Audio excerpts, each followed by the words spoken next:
It's time for a rundown on some of our Alaska stories for this Thursday, June 15th, 2017. I am Steve Floyd, the man with the face made for radio. And as always, we have more stories than we have time for. So if you'd like 30 to 40 minutes of news delivered directly to your inbox, send me an email, steve@radiofreespeech.com. I'll send you a sample, free. See what you think. If you like it, you can become a subscriber and get the news every single day at radiofreespeech.com. Once again, that email address, steve@radiofreespeech.com. The city of Fairbanks has moved to raise the tax cap, which means an increase in property taxes. They're saying that they think it's fair that we should pay more living here in Fairbanks for our police and other services since they no longer have the money coming for free from the state. The Pebble Corporation and a Native corporation have teamed up, frustrating opponents of the Pebble mine.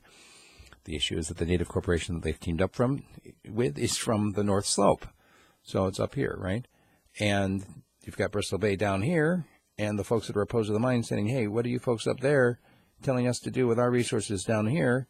People up here say, well, we have a lot of experience dealing with getting resources out of the ground because, hello, oil development, we've been very good at it. Pebble, people who want to develop the mine, says, hey, we're going to go with somebody who not only knows what they're doing but wants to see us succeed.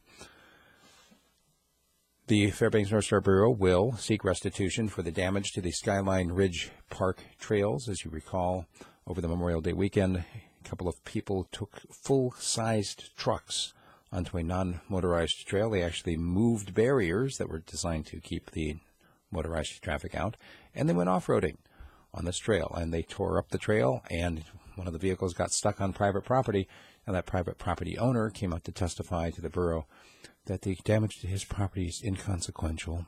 He just wants to see the public trails fixed. So they're going to be pursuing restitution. At this point, no criminal charges have been filed. Senator Murkowski says that she is unhappy with the secrecy surrounding the Senate health care bill. Remember, she's considered one of those moderate Republicans that are going to make or break the health care bill.